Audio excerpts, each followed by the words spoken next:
Hello, everybody. My name is Greg. My colleague. Hey, 2 weeks ago, I was sitting next to a man, and he was shaking in the chair, and he says, "I'm not good at getting up in front of crowds." And I thought he was getting ready to speak. I saw Brian over there with his coat on, and I was confused. And then I saw him get up and do one of the readings, and I do remember how terrifying it was to get behind one of these podiums. And when I got sober in August of 24th of 1992, in that part of the country here in North Carolina, generally it was expected that you would have 1 year before you speak. And so I went to speaker meetings and I felt pretty comfortable. And then about somewhere around 9, 10, 11 months, I started getting a little nervous because I figured that sooner or later somebody was going to ask me to speak. And I remember this guy in Fayetteville, his name was Termite George, and he said, "Greg, the day will come when you'll want to speak more than you won't want to speak." And it's one of these things we do in Alcoholics Anonymous to share our gratitude. And I'm grateful for that.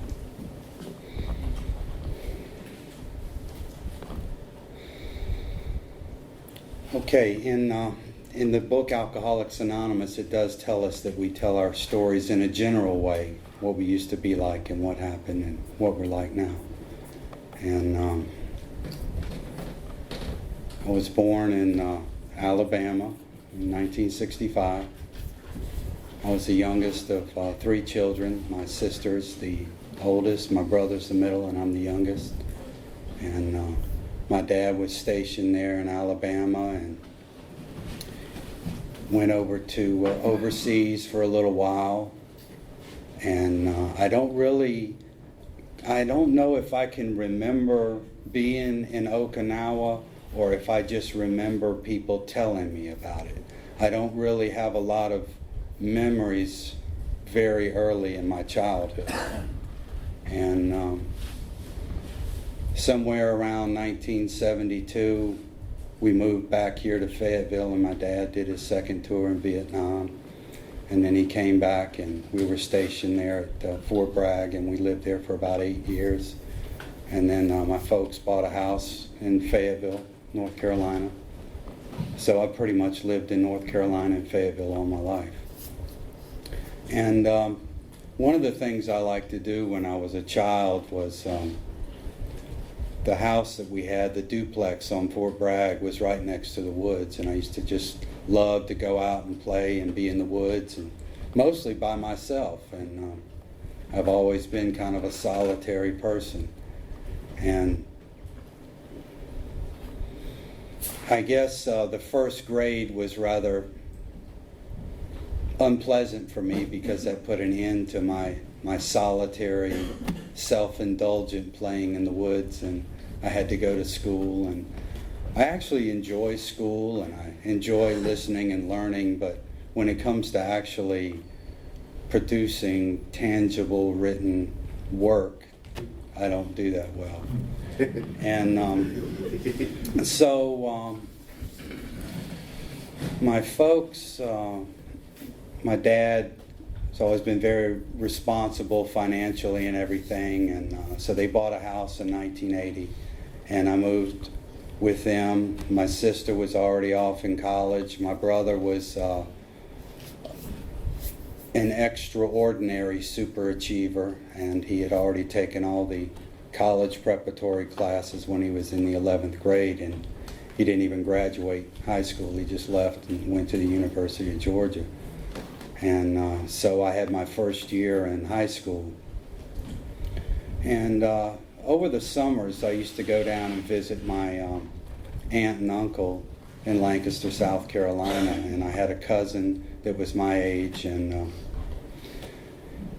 we used to walk down to the pond there and go fishing. It was just really nice, a nice piece of land that the family owned, and we could go, had our own little pond and everything. And this particular summer, he brought along some beer, and we went up, God, we were young, and we went up to the old South Carolina country store, and he walked in and bought a 6-pack of beer, and we drank that, and we smoked cigarettes. And I remember we stayed out by the train tracks, and it got dark, and my uncle and my aunt were out there in the front yard blowing the horn, trying to see where we were, and they were all panicked and making sure we were all right. And I was just blown away. I mean, the 3 beers and the Winston's cigarettes really did me in.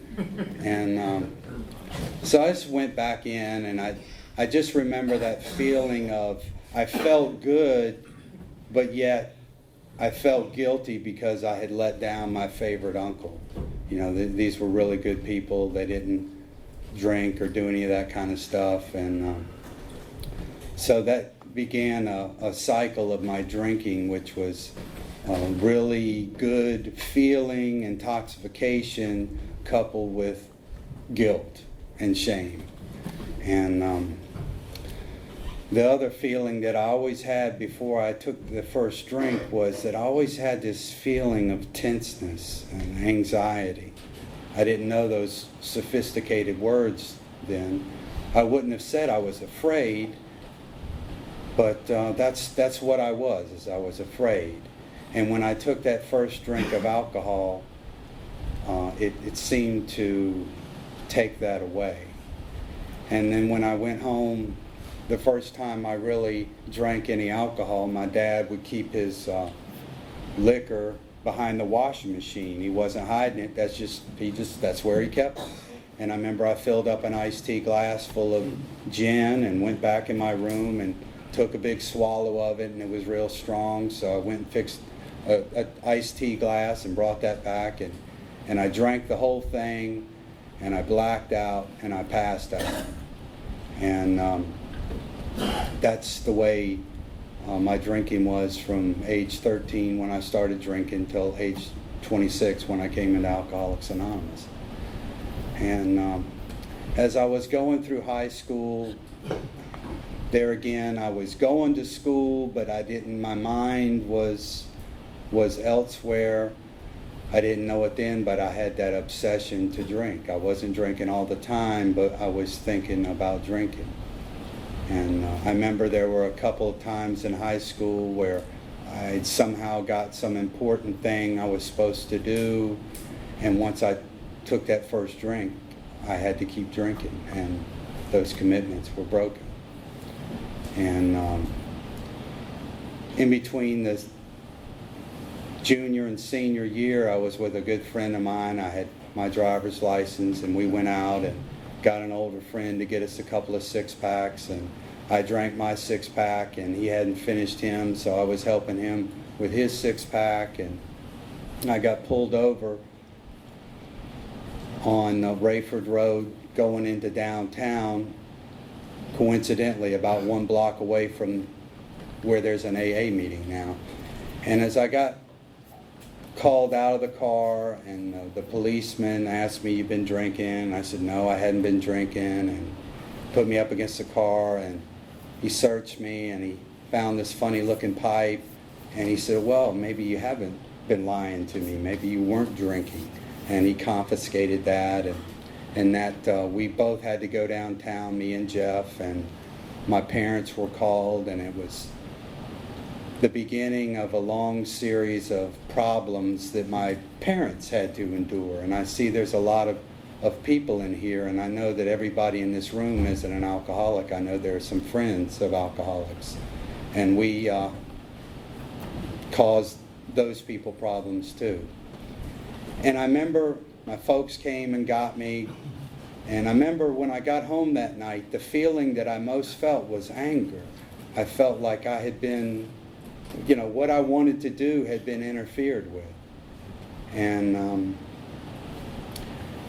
so that was the first of my DWIs. And managed to get out of high school. The last 2 weeks of school, we had a substitute teacher in algebra, and a friend of mine said, "Hey, you want to leave class?" And I said yes, and apparently the substitute had come after us and was like, "Where are y'all going?" And we just kept on going. And the next day, my friend had gone back to school, and he had got suspended for a week. So I figured I was getting suspended for a week too. So I just stayed out for a week, and then I went back after that week was up, and they said, "You got to go see the principal." And I told the principal, "Well, you suspended my friend for a week, so I figured that I was suspended for a week." And he goes, "You can't suspend yourself." And so all he could do was keep me from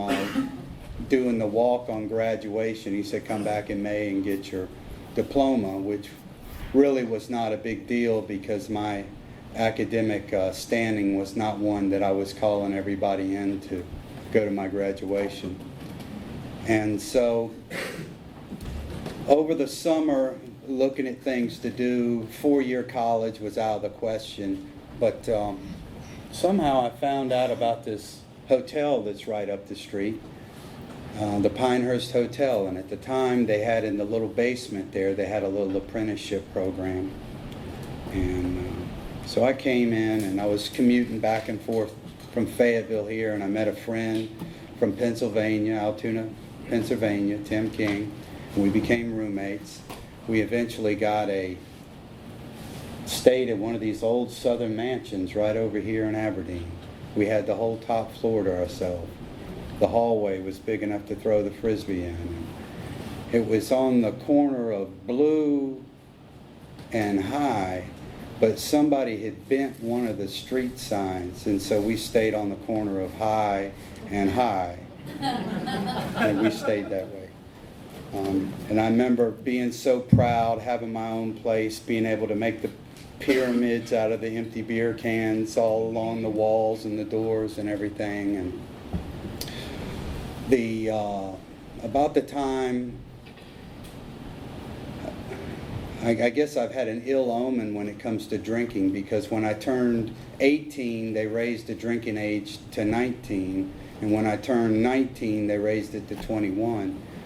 And we had some friends out in Vass somewhere. I didn't know where it was. I still don't know where it is. And went out there, and they had a party, and we came home, and I guess we were coming down US 1, and it was about 1 o'clock at night. And I kind of got lost and got off on a exit ramp, and we were coming down the exit ramp, I guess, to get back on US 1, and I started running out of gas. And I don't know if I'd seen too many of those old movies, like when they're in those old-timey airplanes and they're trying to make it over the mountain or something. I rolled down my window and I started throwing the beers out, and I guess trying to lighten the load or something. And my roommate Tim was like, "What are you doing?" And I ran out of gas, and we got out, and we had to walk. We walked about 1.5 miles, I guess, in the wrong direction. We ended up crawling up in the pine trees and sleeping until the next day. And we got out the next morning. As soon as we got out on US 1, it was actually a female Southern Pines deputy pulled up and gave us a ride to the Aberdeen line. She wouldn't go any further than that, so we had to walk the rest of the way, and had to call up my dad and tell him that I had run out of gas. And he said, okay. So he had to drive all the way from Fayetteville out here, and he got me and Tim, and he said, okay, where's the car? And I don't know what I said. I don't know. I said, just go this way. So we got out on one. We drove around for about 45 minutes. Couldn't find anything. And somewhere out in Vass, we found a deputy sheriff and filed a missing vehicle report. And on the way back down US 1, I think my roommate Tim looked up there on the overpass and he saw my vehicle, and so we pulled up over there, and I went over to the car, and Tim's over in the ditch picking up the beers I'd thrown out the night before. They weren't empty, they were still good. And we got the gas, and of course I didn't have any money to fill up a gas can. So we got that. And then of course he had to give me more money to fill the tank up. And just one more demoralizing experience after another. It just seemed like that once I took that first drink, I couldn't stop. And when I wasn't drinking, all I was thinking about was drinking, the obsession. And the chef absconded with the money or something, and this school shut down, so I went back to live at home. Then there was another school in Charleston, South Carolina, Johnson and Wales. It opened up. Went down there, and all I wanted to do was drink. And came home one weekend, went out with this guy. Just one of these people that you hear about when you're still kind of reasonably coherent or whatever. It's like bad news, man, you don't want to be around. This is the kind of person I ended up drinking with. And we went downtown. Him and his girlfriend went down on B Street, still a dirt road. I mean, there was like a mattress on the dirt road. I drove over that, and we went in, and he was conducting his shady business, and came back out. And we drove past the law enforcement center, which is right down the street. And a state trooper pulled up behind me and pulled me over. And he came up to the window, and I said, "You're not going to give me a DUI, are you?" And he said, "DUI?" I said, "I'm saving your life. You're dragging a mattress under your car, and it's on fire." And so that was one more time that I didn't have far to go, just across the parking lot over to the law enforcement center. And I remember waiting for, me and the two state troopers were waiting for the results of my breathalyzer test. And the two guys were just talking to me. They weren't trying to trap me. They said, "How much do you drink?" And I said, about 6 or 8 beers a night or something. And they both looked at me and shook their head. And, for people like us, 6 or 8 beers, that's not that big a deal. But for people who are not alcoholic, they know you got a serious problem. If you're drinking 6 or 8 drinks a night, you got a serious problem. And I had one. And so one more time, the folks came and bailed me out. And so I drank my way out of that college, came home, got a job working at the Golden Corral. And then I think I got a 4th DWI somewhere along the line. And my folks said after this, they said, "If you get in trouble again, you're going to have to take care of it yourself." But I did get one more DUI. And the second to the last time, I had gotten a lawyer, and he had said, "What you need to do is go get an alcohol assessment." And so I went. They gave me some tests. They had a counselor they wanted me to see. And I remember this was like the lawyer kept putting it off and putting it off. So I'd been seeing this counselor now for about 6 months. And when I finally got convicted, I thought that this was going to get me out of trouble. And the judge says, "Well, just keep carrying on with what they're telling you to do." And that really made me angry, because they wanted me to keep coming to these counseling sessions that they had. But one good thing did come out of that DUI. I had a counselor, and he told me there was an AA group that met right down the street from where I live. And he said, "You fit right in, and they're a nice group of people." But he didn't make me go, and I'm so grateful for that. And so about this time, 21 years ago, worked like I'm working this weekend in my family business. And I had been for one week, I think I drank on a Monday, and Tuesday, Wednesday, Thursday, I hadn't had anything to drink. And we went and did the preliminary setup on Friday night, and I knew I could get into the money bag that night. and I just got enough to get like a fifth of liquor, and I went and got a fifth of liquor and brought it home, and I drank about a third of it, and I knew that this wasn't going to be enough. I didn't know what y'all talked about in the doctor's opinion about the phenomenon of craving. All I knew is that I was going to need more than that. And so I went. I didn't have a driver's license at the time. I took my folks' keys. I crawled out the front window of the bedroom, and it would sound dramatic, like I stole the car, but I definitely did an unauthorized use with no driver's license of the vehicle. And I took some more money, and I stayed out all night, and I came back, went over to a friend's house that I drank with, and phone rang, and it was my mom, and she talked to Danny, and she said, you know, that he'd stolen some money. And when my friend Danny told me how much money I'd stolen, I knew I'd stolen a lot of money, but I didn't think I took that much. And something in my gut said, this isn't right. Something happened.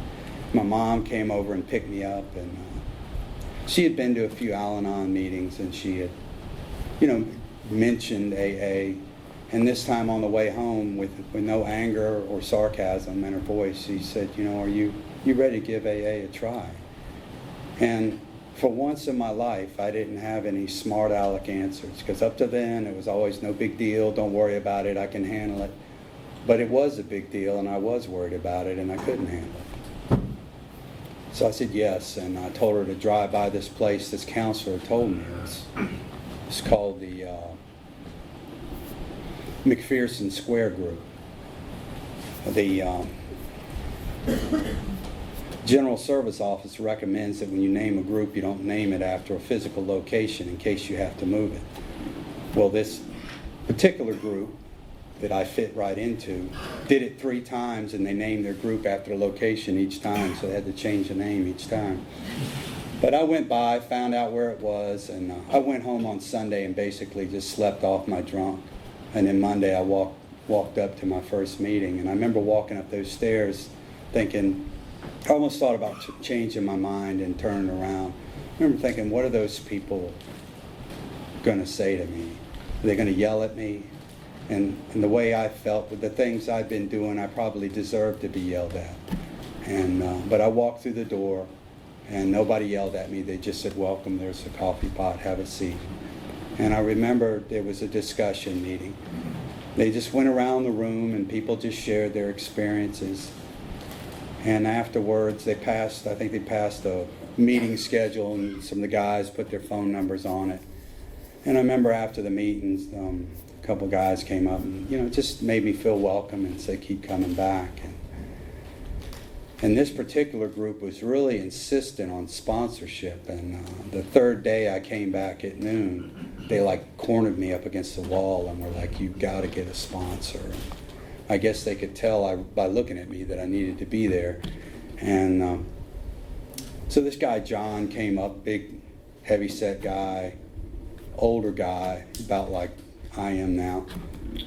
He had a beard. He was gray. And he was the literature guy of the group, and he walked over to the cabinet and took out his key, opened up the cabinet. He gave me my first big book, which he later took away from me. So I just kept coming back to the meetings, but I was still holding on to one old idea, and I worked like I do this weekend, and I was out of town, and my sponsor said, well, what are you going to do for meetings those 3 days? And I said, well, I'll just go to meetings when I get back. And he just kind of rolled his eyes.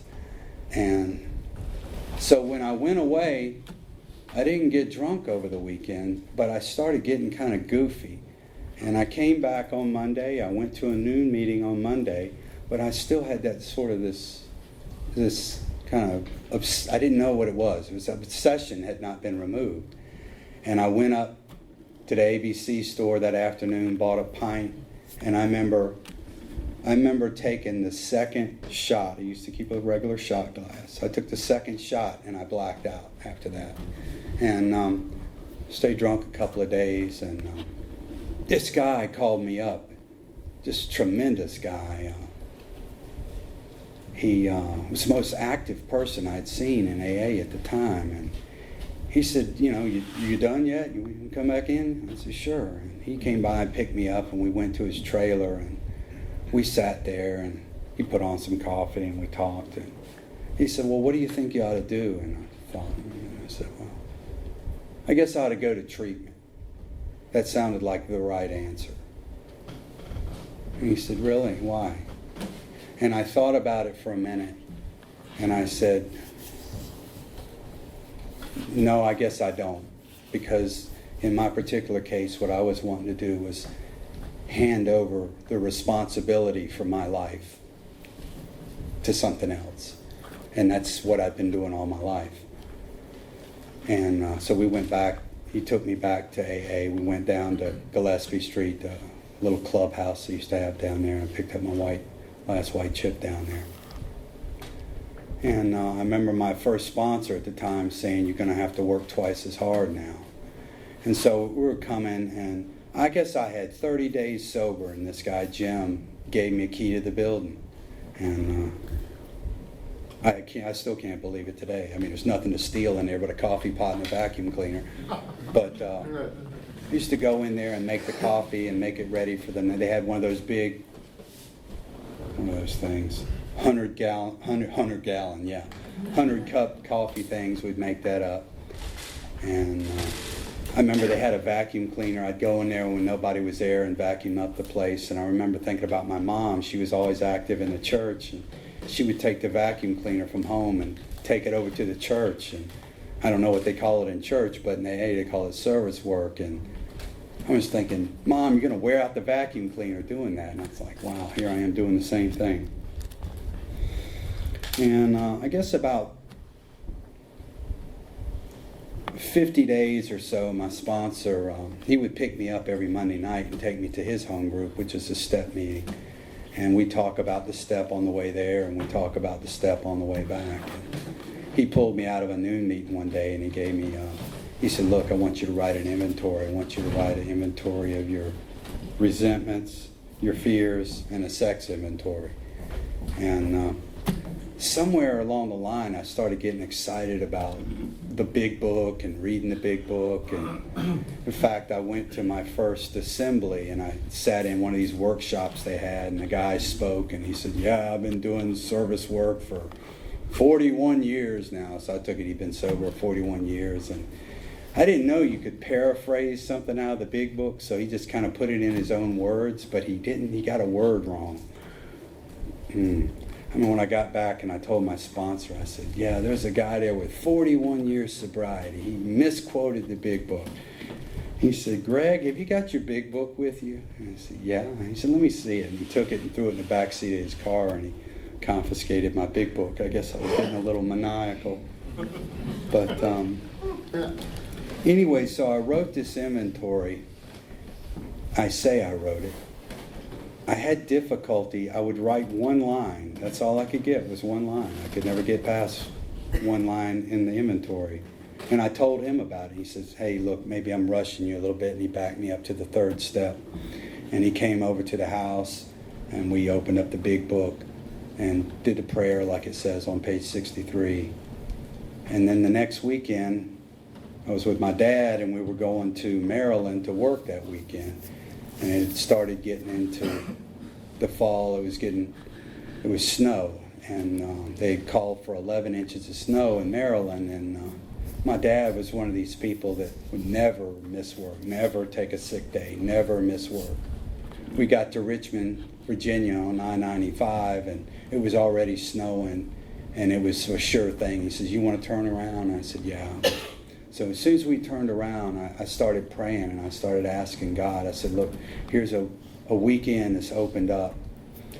And I prayed for the willingness to write this inventory. And so when I got home, I didn't call up anybody and let them know I was home. I just went in my room and started writing. And then I went to bed, and the next day I got up and wrote a little bit more, and I just had this feeling in my gut, I'm done. And I called the man on Saturday morning, probably about 10:30, and he says, well, I got some things I want you to do, and I'll see you Monday night. And I'm sitting here on this inventory I'd just written, and I said, there's no way I'm going to be able to make it till Monday night. And every Saturday night we would go to 11 o'clock meeting. There would be like candlelight meeting. They'd turn the lights down. It was real spiritual, I guess. It had candles. And the other thing was that we'd all go do breakfast, late night breakfast after the meeting. And we did that. And a guy had shared earlier at the 8 o'clock meeting about he was from out of town, said he had about 20 years sober. And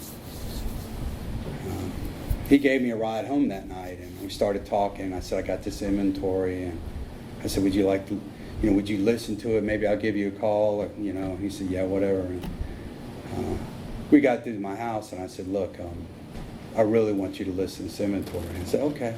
We came in the house, and I did my fifth step with this guy.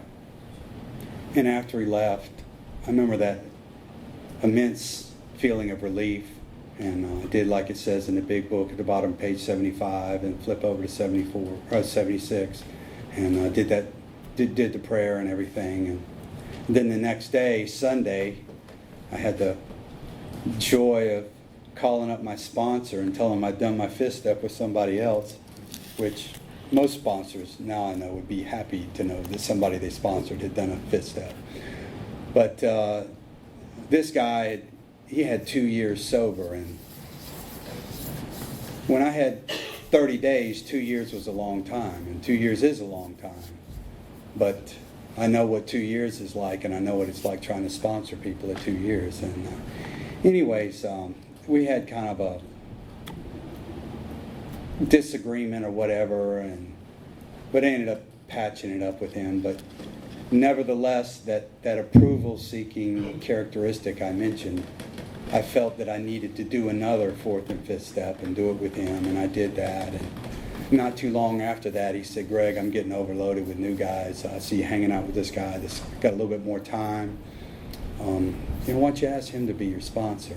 And that's what I did. And it was really good because at this time I was saying I was on step 6, which meant basically I was doing nothing. I'd done a fifth step and I was just going around. And the interesting thing is immediately after I completed that fifth step, I felt really good, really good. But it wasn't very long afterward that I started having this anger come over me, and I couldn't understand it. And I was talking with people, and they were like, in order for me to become willing to let God remove some of my character defects, I got to know what they are and become willing. And that's the process that was happening. Anyways, this new guy was like, if you can imagine it, almost more insane about the big book and the steps. I had started, one of my hobbies when I was drinking was I would make tapes.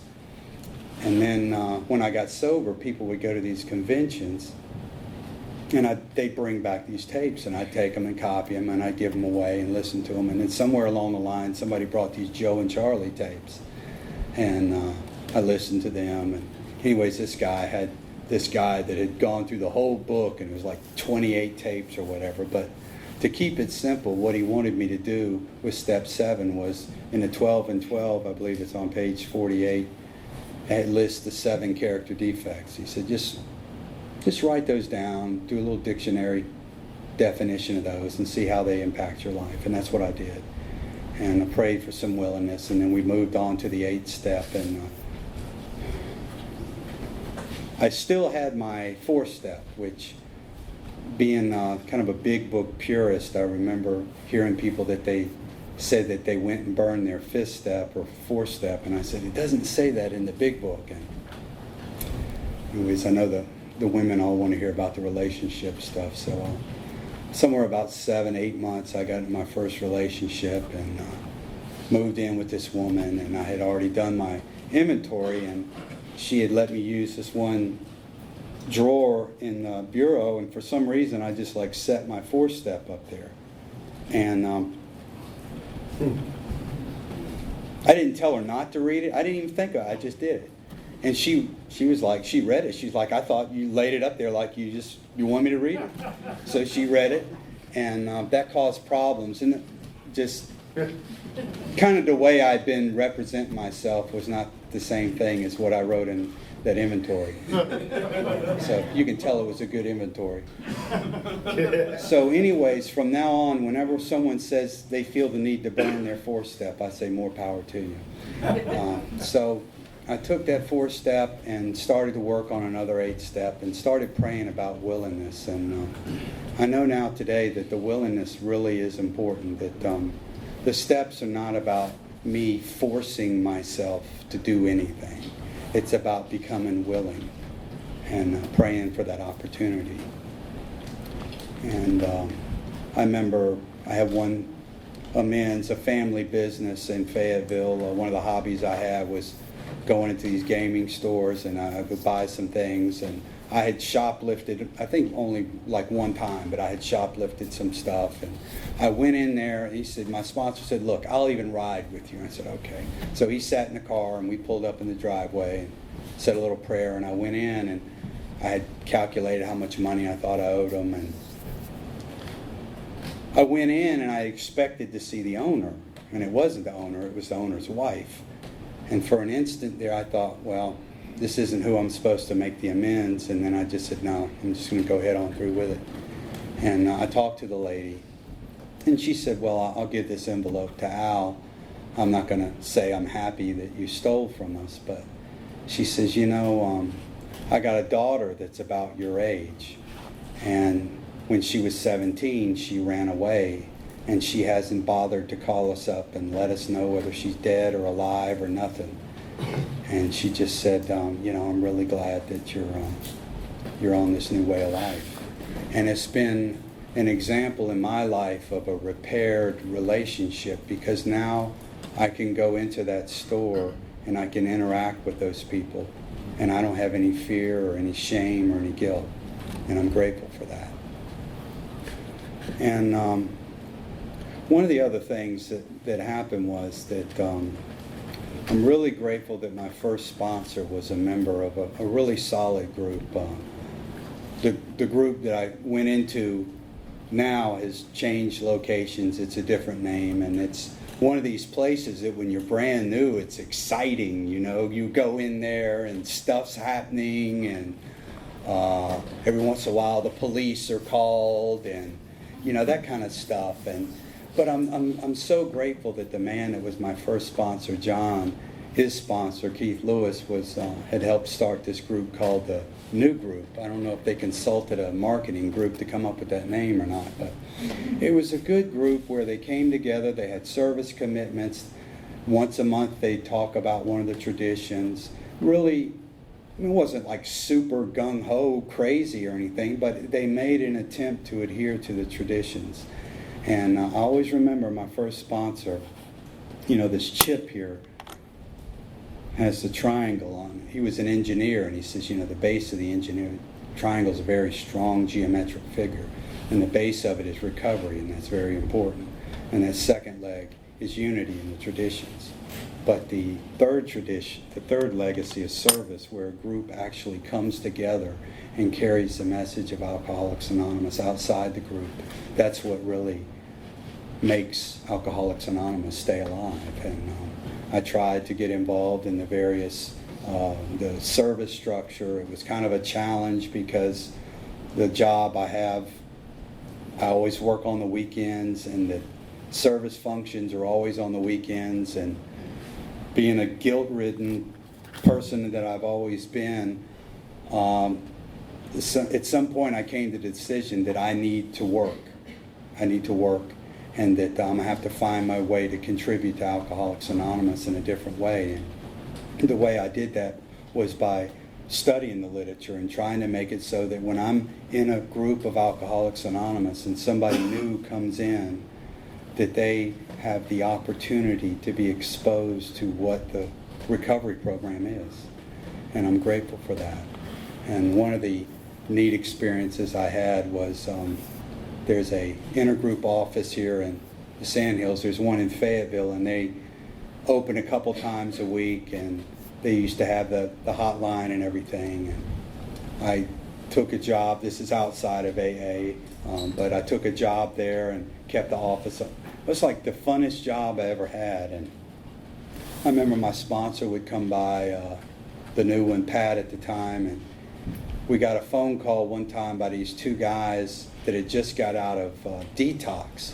And I don't know what it is about people that just get out of detox that feel the need to stay out on 301, which is, if you're trying to relapse, that's a good place to stay. And but that's where they were staying, and we went out. It was around Christmas time, and we went out, and these guys were on fire. And I think that was one of the best Christmases I ever had. And my sponsor will say the same thing, you know, having these guys that really were on fire for the program, and it was good for me, and hopefully it was good for them. And about the time I left working at the central office, I went and joined the old group down there, the clubhouse, central group, Alco Club. It's on 604 German Street. Everybody just calls it German Street, but the name of the group is Central Group. And that was my home group for about 12 years. And then at some point, I just got to this point where I was feeling depressed. And I'm like, I don't know what it is. And finally, I just realized that, you know, I've got this thing about loyalty, you know, and it's a fine group, but I just was not really feeling like it was a productive experience. So I changed to my first home group, the exciting one, Sandalwood. And that was my home group for about a year and a half, and I was very involved out there. And then I just really wanted something more, so I started driving out to Southern Pines and seeing my old friend out there, Tom, and we talked, and just would ask him questions like, how did this group start that you're a member of? And, you know, really thought about starting another group in Fayetteville, and there's plenty of meetings in Fayetteville. I don't need any more meetings, but just couldn't get anybody else interested in starting a group, so I just decided to join the one out here. And it's been really good because about 2 years ago I went up to Richmond in Virginia and heard Tom and Steve do a little workshop on the 3 legacies, and came back and joined a new group and took on some service commitments, and really feel like I've been able to be of service. And last weekend, I guess, was my weekend off. I thought I had 2 weekends off. And I went up to the mountains to my aunts, the aunts I told you about that they had to blow the horn for me because I was laying on the train tracks. They've got a mountain house up around Spruce Pines, and I went up there and was able to attend a couple of the groups there, and I met a couple of new guys there, and they were young, and I went over there and shook their hand, and I wanted to ask them about one particular thing, and the guy gave me a phone number, and it worked out perfectly. But we saw each other the next night, and then the next day as I was packed up and leaving, I saw one of the 2 guys who's basically homeless, but he's new in AA. He was walking down the side of the street. I said, man, I gotta stop. And we hung out for about an hour and had breakfast, and then I stopped by the other guy, Jacob's place of work, and saw him before I left town, and they're gonna be going up to the young people in AA's conference that they're gonna be having here shortly. And it was just, if I could share any one thing, it would be this, that I have been blessed to be surrounded by people like Keith Lewis and Tom I and some of these other people that just are on fire for this program, that have a love for this program, that when you get next to them, you can't help but feel better. And that's what would be my counsel to anyone, is not only find people who are staying sober, but who are joyous and happy, because it is possible to come out of the depths of depression and despair and to be recovered from alcoholism. So thank you.